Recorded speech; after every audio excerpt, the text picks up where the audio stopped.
to start the new topic that is center of mass। बहुत interesting topic है और बहुत आसान सा भी है।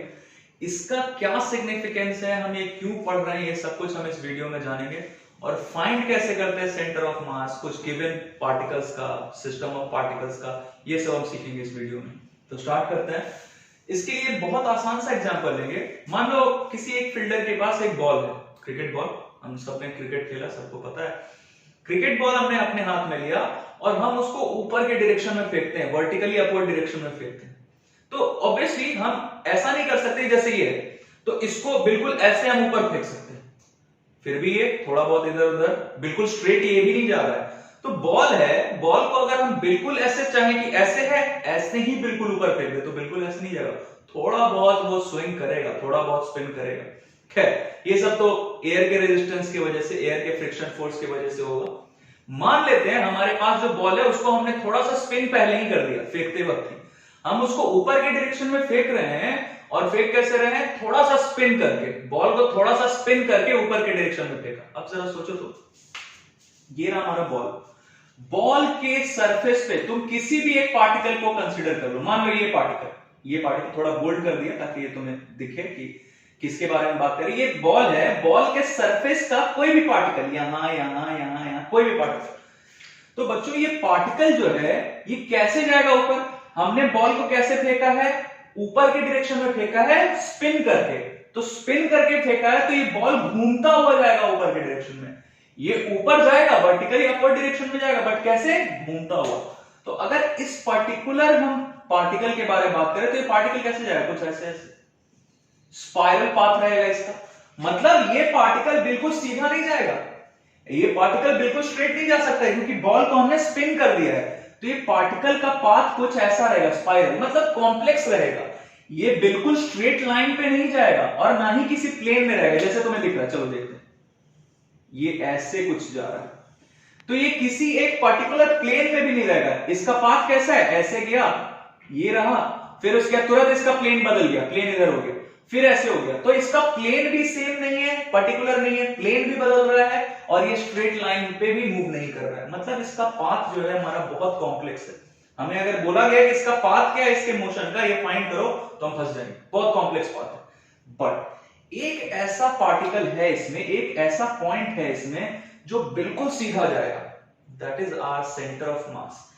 अगर बहुत सिंपल लैंग्वेज में बोलें तो ये जो बॉल है, इस बॉल का जो सेंटर है ये बिल्कुल सीधा जाएगा, ऐसे स्ट्रेट। इसको कोई फर्क नहीं पड़ता आप इसको बॉल को स्पिन करके फेंकिए या बिना स्पिन करे फेंकिए, ये तो जाएगा बिल्कुल स्ट्रेट लाइन पाथ पे। कौन सा ऐसा पॉइंट है? ये है सेंटर ऑफ द बॉल, जिसे हम सेंटर ऑफ मास बोलने वाले हैं। ठीक है, चलो मान लेते हैं, एक और एग्जांपल लेते हैं। हमारे पास बॉल है और कोई हमारा साथ का फील्डर है, प्लेयर है, उसको हमने बॉल ऐसे पास किया। बॉल को हमने ऐसे पैराबोलिक पाथ पे फेंक दिया, थ्रो किया, और सामने वाला कैच करता है। जरा सोचो तो, तुम इस बॉल को ऐसे पैराबोलिक पाथ पे फेंक रहे हो, तुम स्पिन करो या नहीं करो, थोड़ा बहुत स्पिन बॉल खुद ही हो जाएगा। क्यों? एयर के रेजिस्टिव फोर्स की वजह से। तो ये बॉल खुद ही स्पिन हो जाएगा। मान लेते हैं हमने इसको स्पिन करके ही फेंका, स्पिन करके फेंका है तो क्या होगा? मान लो किसी एक पार्टिकल का, ये बॉल के सरफेस पे कोई भी एक पार्टिकल उठा लो तुम रैंडम, ये पार्टिकल का पाथ कैसा होगा? ये पैराबोलिक पाथ पे नहीं जाएगा क्योंकि तुमने इसको स्पिन करके फेंका। तो इसका पाथ कुछ ऐसे ऐसे ऐसे ऐसे, इसका पाथ कुछ ऐसे ऐसे होगा, कुछ ऐसे, कुछ भी। मतलब इसका पाथ किसी स्ट्रेट लाइन पे मूव नहीं करेगा, ना ही पैराबोलिक पाथ पे मूव करेगा। ये इसका पाथ कैसा है? बहुत कॉम्प्लेक्स पाथ है क्योंकि ये ऐसे जा रहा है बट स्पिन करता हुआ जा रहा है। तो इसका पाथ पर्टिकुलर नहीं होगा, पैराबोलिक नहीं होगा। ओके, तो इसका पाथ कॉम्प्लेक्स है। बट फिर वही बात, यहां पे भी, इस कंडीशन में भी एक पॉइंट है जिसका पाथ पैराबोलिक होगा, that is centre of the ball. ये जो सेंटर है बॉल का, इसका पाथ कैसा होगा? पैराबोलिक होगा। ये बिल्कुल पैराबोला ऐसे कवर करते हुए, ट्रेस करते हुए, पैराबोला ट्रेस करते हुए जाएगा यहां से यहां तक। इसको कोई फर्क नहीं पड़ता हम इसे स्पिन करके फेंक रहे हैं, कैसे फेंक रहे हैं, कोई दिक्कत नहीं। तो ये सेंटर ऑफ द बॉल जो है हमारा, इसका पाथ बिल्कुल सिंपल है। तुमने यहां पे देखा इसका पाथ कैसा था? स्ट्रेट लाइन था बिल्कुल। यहां पे भी इसका पाथ, बाकी सब पॉइंट्स का, बाकी सब पार्टिकल्स का जो सरफेस पे है उसका पाथ कॉम्प्लेक्स है। But centre of the ball जो है इसका पाथ बिल्कुल सिंपल। तो बच्चों यही है हमारा, ये जो सेंटर ऑफ द बॉल है, ये जो हमने एग्जांपल लिया बॉल का, सेंटर ऑफ द बॉल ही हमारा क्या है, यही है हमारा सेंटर ऑफ मास। ठीक है, ये हमने एक एग्जांपल लिया इसे समझने के लिए। और इसका पाथ क्या है, पाथ इज सिंपल। इसका पाथ बिल्कुल भी कॉम्प्लेक्स नहीं है, ये बहुत आसानी से देख सकते हैं कि यहां स्ट्रेट लाइन, यहां पैराबोला, तो इसका पाथ बिल्कुल सिंपल है, ये फाइंड कर सकते हैं बहुत आसानी से। एक चीज और, अगर मान लो हमें कभी बोला गया कि किसी एक पर्टिकुलर पार्टिकल का हमें पाथ बताना है, उसका मोशन बताना है कि उसका मोशन कैसा है, उसका मोशन हमें सेंटर ऑफ मास के रिलेशन में फाइंड कर सकते हैं कि सेंटर ऑफ मास के बारे में हमें पता है कि ये कैसा पाथ पे चल रहा है, इसका मोशन कैसा है। तो इस सेंटर ऑफ मास के रिलेशन में हम किसी भी दूसरे पार्टिकल का रिलेशन फाइंड कर सकते हैं मोशन का, बट वो कॉम्प्लेक्स होगा थोड़ा। खैर अभी हम रहेंगे सेंटर ऑफ मास में ही फोकस रहेंगे। सेंटर ऑफ मास क्या है भाई, ये इट इज, चलो लिख देता हूं, it is a very special point जिसका पाथ क्या होता है, पाथ इज सिंपल, और हम कुछ भी करके उसका पाथ ऑल्टर नहीं कर सकते, चेंज नहीं कर सकते। वो जैसे जा रहा है वैसे ही जाएगा, उसको कोई फर्क नहीं पड़ता। यहां पे भी देख लिया, यहां पे भी देख लिया। एक चीज और बच्चों, इसका इंपॉर्टेंस क्या है ये हमें पता चल गया कि इसका पाथ अगर हमें पता चल गया तो इसके रिलेशन में किसी दूसरे पार्टिकल का भी पाथ हम पता कर सकते हैं। ठीक है, हमने अभी तक ये जो फॉर्मूला लिखा है 9th में, 10th में, 11th में भी पढ़ा तुमने, तो ये जो यहां पे फॉर्मूला लिखते हैं, एक्सप्रेशन लिखते हैं, ये एक्सेलरेशन किसका है, ये एक्सेलरेशन हमारे सेंटर ऑफ मास का नहीं। ये पूरे बॉडी के लिए जो हम ये फॉर्मूला लिखते हैं, ये हर एक पार्टिकल इसको ओबे नहीं करेगा, क्योंकि हर एक पार्टिकल का एक्सेलरेशन कुछ अलग अलग होगा, वेलोसिटी भी कुछ अलग अलग हो सकता है। बट एक पार्टिकल, एक पॉइंट यहां पे ऐसा है जिसका एक्सेलरेशन हम ले रहे हैं, और वही है ये acceleration of centre of mass हम यहां पे लिखते हैं। ये F is equal to m into a जो हम सिर्फ लिखते हैं अभी तक, ये एक्सेलरेशन हम किसका लिखते हैं, सेंटर ऑफ मास का। ये हिडन रहता है, अभी तक हमें नहीं पता था, बट अब हमें पता चला। वैसे ही मोमेंटम, ये जो मोमेंटम हम फाइंड करते हैं, मोमेंटम में क्या लिखते हो तुम, mv मतलब वेलोसिटी। तो हम इन जनरल हमारे दिमाग में क्या होता है, वेलोसिटी ऑफ द बॉडी। हाँ बिल्कुल सही है, कहना बिल्कुल सही है, बट बॉडी का हर एक पार्टिकल का वेलोसिटी उतना ही हो जरूरी नहीं है, अलग अलग भी हो सकता है, क्योंकि वेलोसिटी मतलब मैग्नीट्यूड और डायरेक्शन दोनों के बारे में बात कर रहे हैं, तो ऑब्वियसली डायरेक्शन अलग अलग होगा। तो वेलोसिटी, हर एक पार्टिकल का वेलोसिटी अलग अलग। जैसे मान लो ये इस यहां पे जो पार्टिकल है इसका वेलोसिटी मान लो कुछ इस डायरेक्शन में, यहां का इस डायरेक्शन में, तो सबका वेलोसिटी अलग अलग डायरेक्शन में होगा। अगर ये गोल गोल घूमते हुए जा रहा है तो इसका वेलोसिटी इस किसी एक इंस्टेंट पे इधर, इस पार्टिकल का इधर, तो वेलोसिटी अलग अलग हो सकता है। बट हम ये जो मोमेंटम का फॉर्मूला लिखते हैं m इंटू बी, ये वेलोसिटी हम किसका लिखते हैं, सेंटर ऑफ मास का। That's it. क्या ये सब बिल्कुल बेसिक पार्ट्स है। अब हम आते हैं कि किसी बॉडी का अगर हमें फाइंड करना है, किसी given of system of particles का हमें फाइंड करना है सेंटर ऑफ मास, कि कहां पे सेंटर ऑफ मास, कैसे करें, देखते हैं। बिल्कुल आसान सा। अब सेंटर ऑफ मास को हम लोकेट कैसे करते हैं। मान लो हमारे पास एक सिस्टम ऑफ पार्टिकल्स है जिसमें नंबर ऑफ पार्टिकल्स हैं, 50, 10, 100, कितने भी नंबर ऑफ पार्टिकल्स हैं। तो ये ग्रुप ऑफ पार्टिकल्स का, ये सिस्टम ऑफ पार्टिकल्स का सेंटर ऑफ मास कहां पे होगा, ये हम कैसे लोकेट करेंगे, उसका पोजीशन कैसे बताएंगे सेंटर ऑफ मास का, सीखते हैं। सबसे पहली बात, कोई भी है ग्रुप ऑफ पार्टिकल्स, या कोई एक सिंगल पार्टिकल भी है, या दो पार्टिकल भी है, तो ऑब्वियसली उनको लोकेट करने के लिए कि वो कहां पे हैं, उनका x कोऑर्डिनेट क्या है, y कोऑर्डिनेट क्या है, z कोऑर्डिनेट क्या है, we need a coordinate system. तो हमने ये ले लिया कोऑर्डिनेट्स, ये मान लो हमारा x एक्सिस, ये y एक्सिस, और ये हमारा z एक्सिस। तो मान लो इसमें हमारे पास नंबर ऑफ पार्टिकल्स हैं, बहुत सारे पार्टिकल्स हैं, नंबर ऑफ पार्टिकल्स कितने भी हो सकते हैं। हम मान लेते हैं हमारे पास n पार्टिकल्स हैं। We have system of n particles, n particles का सिस्टम है। अब हमसे बोला जा रहा है कि इसका सेंटर ऑफ मास कहां पे होगा, बताइए, लोकेट करिए। सीखते हैं क्या करेंगे हम। मान लो हमारे पास n पार्टिकल्स है, तो कोई भी एक पार्टिकल उठा लो रैंडमली, मान लो we are talking about the ith particle. ith particle का mass of ith particle is mi, और इसका x कोऑर्डिनेट या y कोऑर्डिनेट या z कोऑर्डिनेट्स मान लेते हैं, कोऑर्डिनेट्स ऑफ ith पार्टिकल। बच्चों ith पार्टिकल का मतलब तुम्हें समझ में आएगा, ये ith लिखने का क्या मतलब है, first, second, third, fourth, fifth ऐसे करके जितने भी नंबर ऑफ पार्टिकल्स है, ये i का वैल्यू सारा इंटीजर, i का वैल्यू 1 2 3 ऐसे करके, मतलब फर्स्ट, सेकंड, थर्ड, फोर्थ ऐसे पार्टिकल्स जितने भी हैं वैसे।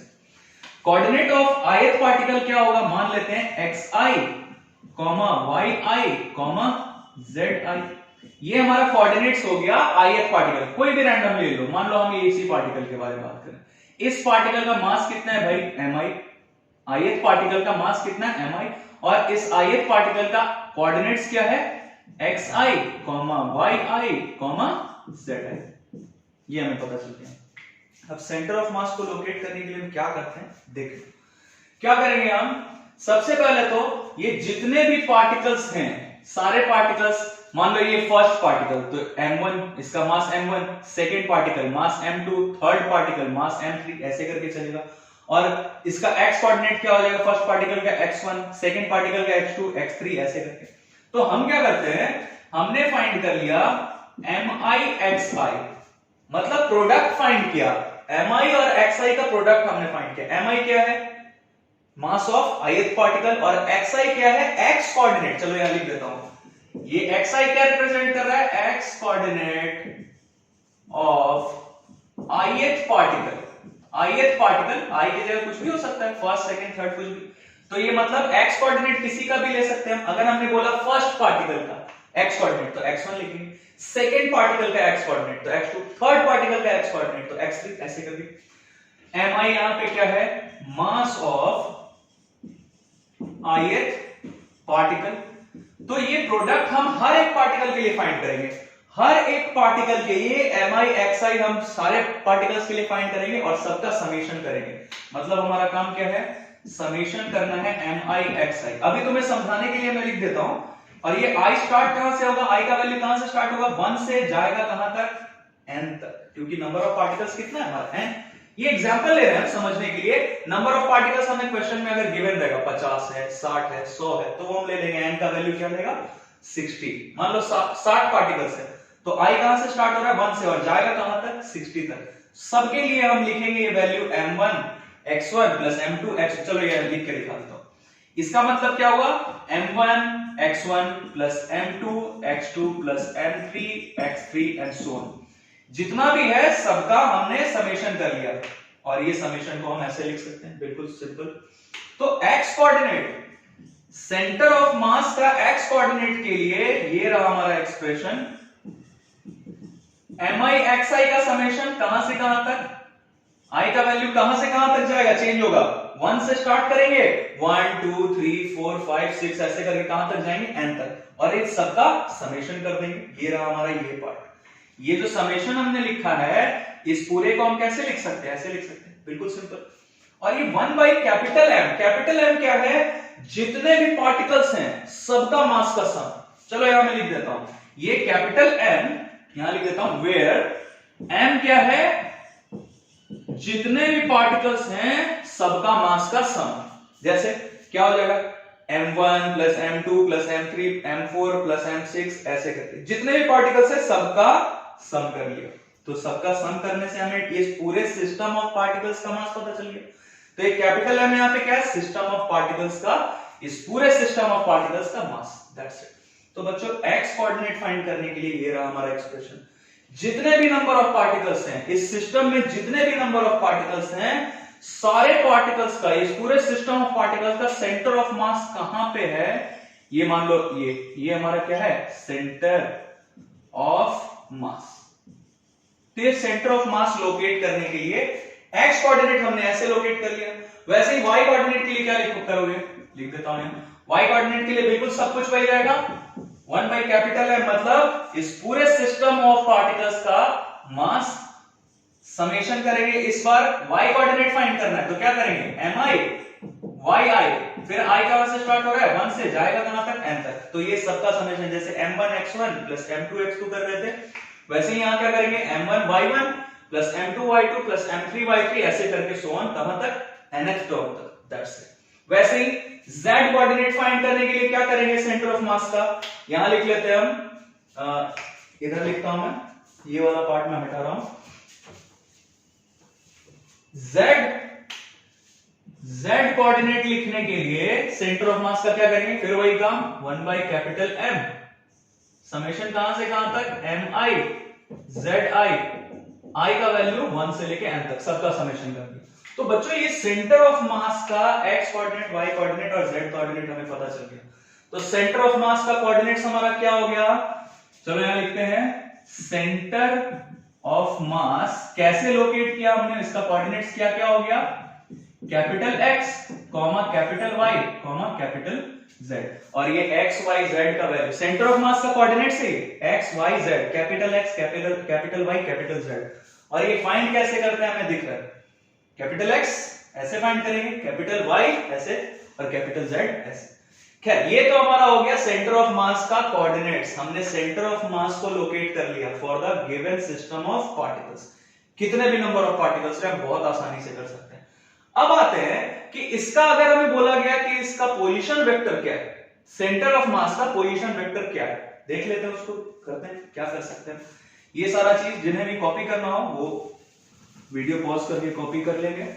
आगे का काम करते हैं, सेंटर ऑफ मास का पोजीशन वेक्टर समझते हैं। जैसे ये अभी मैं हटा देता हूं, सेंटर ऑफ मास का पोजीशन वेक्टर हमें चाहिए। तो सबसे पहला चीज इसमें ये कि मान लो ये हमने सेंटर ऑफ मास हमने लोकेट कर लिया है, ये हमारा सेंटर ऑफ मास, थोड़ा बोल्ड दिखा दिया इसे, कोई भी एक रैंडम पार्टिकल उठा लो, मान लो ये पार्टिकल, तो इस पार्टिकल के लिए ये मान लो ये पार्टिकल, इस पार्टिकल के लिए हमारा पोजीशन वेक्टर के लिए क्या करते हैं बच्चों, ये जब फिजिक्स स्टार्ट कर रहे थे हम तो बिल्कुल शुरुआत में तुम्हें बताया था पोजीशन वेक्टर के बारे में। पोजीशन वेक्टर क्या होता है, ये एक वेक्टर हम ड्रॉ करते हैं जो कि ओरिजिन से स्टार्ट होता है and it is directed towards the point, it is directed towards the particle. तो ये रहा हमारा पार्टिकल, तो इस पार्टिकल का पोजीशन वेक्टर के लिए क्या किया, ओरिजिन से, ये हमारा ओरिजिन से एक वेक्टर ड्रॉ किया that is directed towards this particle, ये हमारा पोजीशन वेक्टर।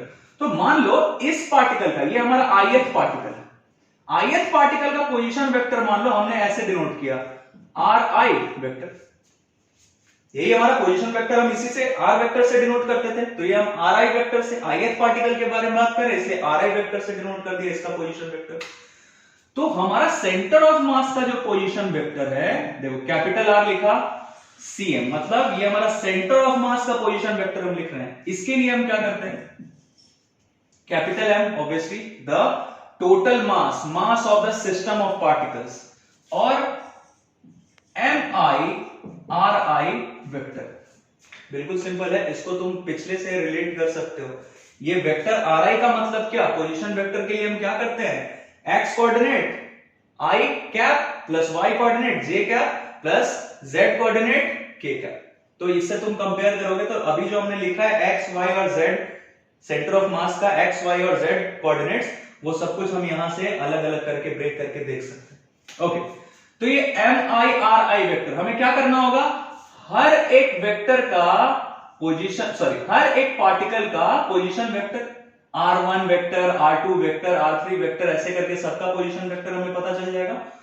हमें क्या करना है, इनका प्रोडक्ट लिखना है, किसका, जैसे मान लो ये फर्स्ट पार्टिकल है, तो फर्स्ट पार्टिकल का मास m1 और इसका पोजीशन वेक्टर r1 वेक्टर, वैसे ही इसका m2 position vector r2 vector, तो सबका प्रोडक्ट लेके समेशन करना है।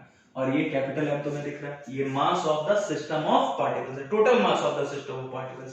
तो इससे हमें पता चल जाएगा पोजीशन वेक्टर किसका, position vector of the centre of mass. अगर हमारा सेंटर ऑफ मास ये है तो इसका पोजीशन वेक्टर हम पता कर सकते हैं इस तरीके से, that's it, very simple it is.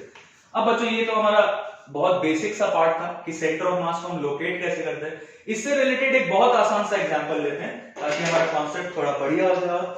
जैसे मान लो हमारे पास क्वेश्चन है कि एक स्क्वायर है, एक स्क्वायर गिवन है बिल्कुल बेसिक सा क्वेश्चन हम ले रहे हैं ताकि हमारा इसका कॉन्सेप्ट थोड़ा अच्छा हो जाए।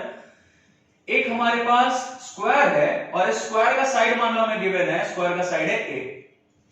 साइड कितना है स्क्वायर का? a यूनिट्स, कुछ भी सेंटीमीटर मीटर। अब हमें बोला गया कि इस कॉर्नर पे, स्क्वायर के इस कॉर्नर पे m मास रखा, इस कॉर्नर पे 2m मास रखा, इस कॉर्नर पे 3m मास रखा और इस कॉर्नर पे 4m मास रखा। तो स्क्वायर के चारों कॉर्नर्स पे 4 मास हमने रखा है, चारों मास का वैल्यू गिवन है m, 2m, 3m, 4m। हमसे पूछा गया कि इसका सेंटर ऑफ मास कहां है, बताइए। आई टोल्ड यू अर्लियर कि किसी भी मेजरमेंट के लिए हमें ओरिजिन का जरूरत होता है, मतलब हमें एक कोऑर्डिनेट एक्सिस का जरूरत होगा। तो हम मान लो ओरिजिन का जरूरत होता है, ओरिजिन हम अपने कन्वीनियंस के हिसाब से कहीं भी ले सकते हैं। तो मुझे ये कन्वीनियंट लग रहा है इसे ओरिजिन लेना। चलो इसे हम थोड़ा ऐसे कर देते हैं, ये मान लो हमारा y axis, sorry x axis, इधर हमने क्या ले लिया x एक्सिस और इधर हमने बढ़ा लिया, यहाँ पे 4m मास है, इधर हमने बढ़ा लिया, इसको हमने बोल दिया y axis.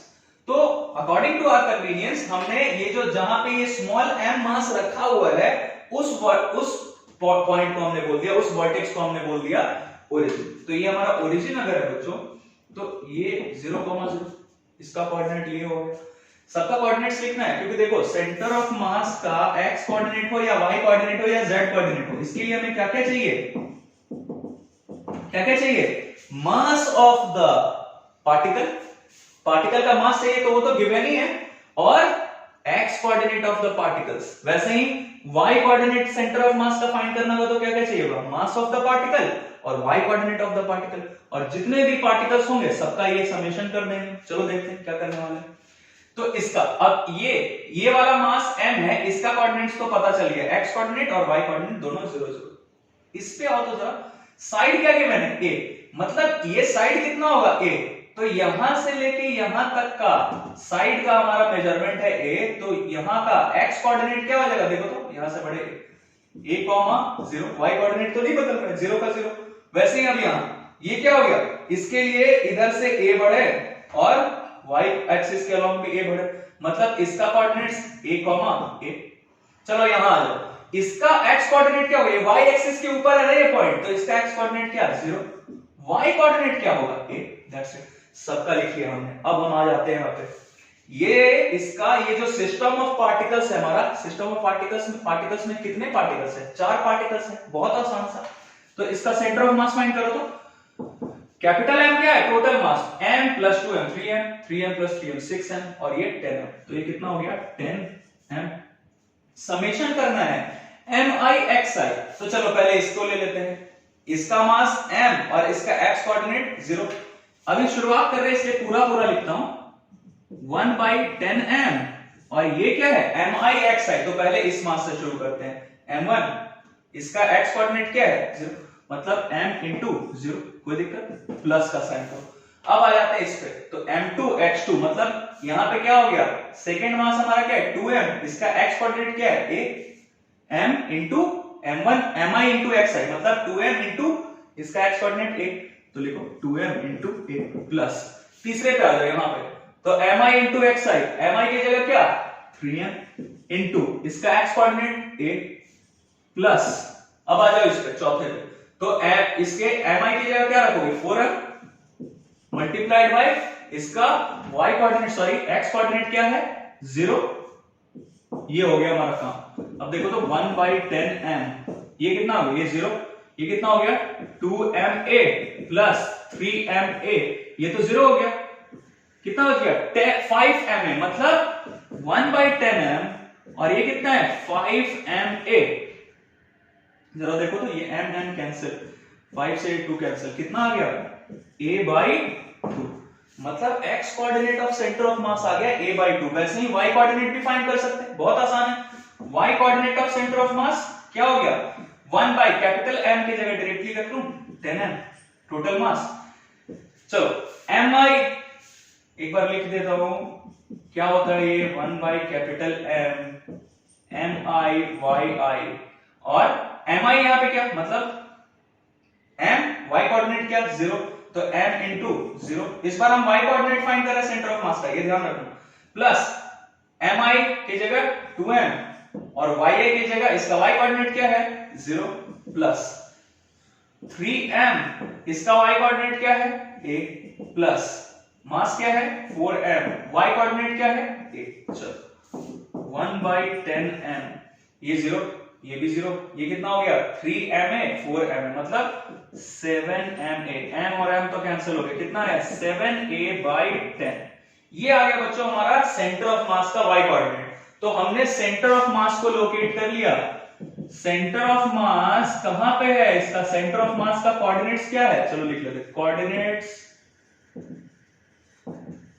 Of centre of mass, coordinates of centre of mass क्या हो गया, x कोऑर्डिनेट लिखो a/2 कॉमा ये y coordinate 7a/10, that's it. तो ये एग्जांपल हमने ले लिया ताकि हमें ये पता चल जाए कि ये जो हम एक्सप्रेशन लिख रहे हैं सेंटर ऑफ मास का x कोऑर्डिनेट फाइंड करने का या y कोऑर्डिनेट फाइंड करने का, उसमें आखिर हमें तरीका क्या है, करना क्या है, कैसे चलना है हमें। तो बहुत आसान सा एग्जांपल था ये। आई होप कि इस एग्जांपल से तुम्हारा ये सेंटर ऑफ मास हम कैसे फाइंड करते हैं, लोकेट कैसे करते हैं, ये बिल्कुल क्लियर हो गया होगा।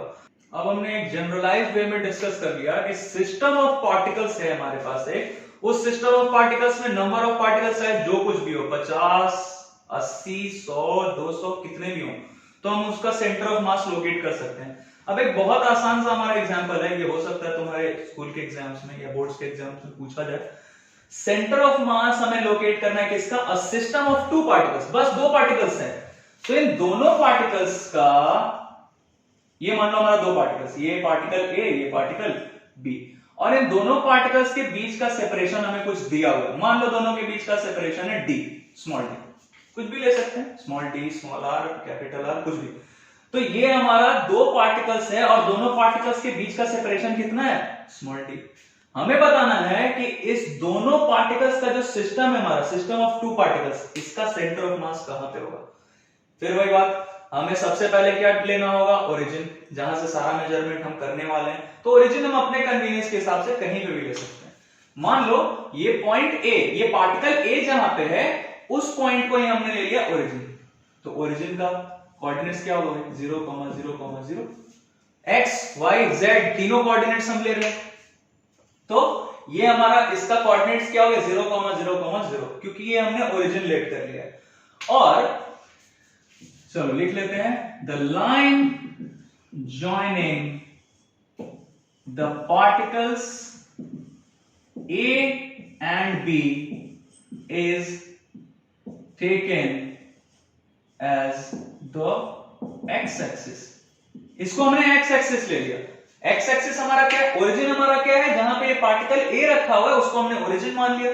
और ये जो लाइन है हमारा, जो A और B पार्टिकल को ज्वाइन कर रहा है, उस लाइन को हमने क्या ले लिया, एक्स एक्सिस। चलो थोड़ा आगे इसको बढ़ा लेते हैं, थोड़ा फील है, ये हमारा एक्स एक्सिस है, ये हमारा क्या है, एक्स एक्सिस। अब जरा देखो बच्चों, यहां का कोऑर्डिनेट्स को पता है, यहां का कोऑर्डिनेट्स क्या होगा, जरा देखो तो, यहां से लेके यहां तक का क्या है, ये जो हमारा सेपरेशन है दोनों के बीच का, ये बता दिया तुम्हें कि डी है। तो यहां से बढ़ो तो डी बढ़ेंगे आगे, तो यहां का एक्स कोऑर्डिनेट क्या हो जाएगा, डी, कॉमा y कोऑर्डिनेट नहीं बढ़ रहा है, z कोऑर्डिनेट भी नहीं बढ़ रहा है, तो ये दोनों तो 0, 0। चलो हो गया हमारा काम। अब हमें x कोऑर्डिनेट, y कोऑर्डिनेट और z कोऑर्डिनेट तीनों पता है, इस पार्टिकल का भी और इस पार्टिकल का भी। अब हम क्या करने वाले हैं, मान लो हमें बोला गया सेंटर ऑफ मास का, ये जो सिस्टम ऑफ पार्टिकल है 2 पार्टिकल्स का, इसका सेंटर ऑफ मास का x कोऑर्डिनेट चाहिए। क्या करेंगे, 1/M mi x है, बिल्कुल सिंपल। तो दोनों का मास चलो हम मान लेते हैं, हमें इसका मास नहीं पता है, हम कुछ भी मान लेते हैं m, इसका भी मास m। वैसे मास कुछ भी हो सकता है, हम यहाँ m और ये 2m भी ले सकते थे, हमने मान लिया कि इक्वल मास का, तो इसका मास m, इसका मास भी m। या चलो मान लो हम अलग ही अलग लेते हैं, ताकि बच्चों के दिमाग में ये नहीं आ जाए सर इक्वल होगा तभी ऐसा होगा ना, कोई जरूरी नहीं। तुम इसका मास m1 ले लो, इसका मास m2 ले लो। चलो आगे बढ़ते हैं, क्या हो गया, ये दोनों का मास का सम लो, टोटल मास क्या हो गया सिस्टम का, m1 प्लस m2। समेशन करना है mi xi, तो पहले इस पे आ जाते हैं, इसका मास क्या है भाई m1, इसका x कोऑर्डिनेट क्या है 0, x कोऑर्डिनेट 0 है, प्लस समेशन ही करना है m1 इंटू x1 xi, मतलब इसका x कोऑर्डिनेट क्या है 0, प्लस इस पे आ जाओ m2, इसका x कोऑर्डिनेट क्या है d, ये आ गया 0, ये तो 0 हो गया, बचा क्या m2d by m1 plus m2, तो ये आ गया हमारा x कोऑर्डिनेट, किसका, सेंटर ऑफ मास का x कोऑर्डिनेट आ गया। वैसे ही तुम y कोऑर्डिनेट भी फाइंड कर सकते हो बहुत आसानी से, y कोऑर्डिनेट फाइंड करो। y कोऑर्डिनेट के लिए क्या करोगे, फिर से वही काम, कैपिटल M की जगह क्या m1 प्लस m2, समेशन करना है। समेशन किसका करना है, चलो एक लाइन लिख ही देता हूं, mi yi, तो mi